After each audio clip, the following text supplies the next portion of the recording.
How to use pitch correction in Audiolab. First of all, open the app on your device and make sure you are on the main dashboard. Next, go to the Audio Editing Tools section and select Speed Changer. Once inside, you will find the pitch option where a slider will appear. Slide it to the right or left to increase or decrease the pitch according to your needs. Import the audio file you want to edit and adjust the slider while previewing the audio in real time. This allows you to fine-tune vocals or instruments to sound in perfect tune without changing the speed of the audio.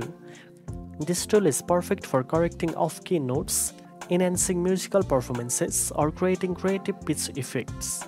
Once satisfied with the pitch adjustments, tap Save to export your audio with the corrected pitch. Now you know how to use pitch correction in Audiolab.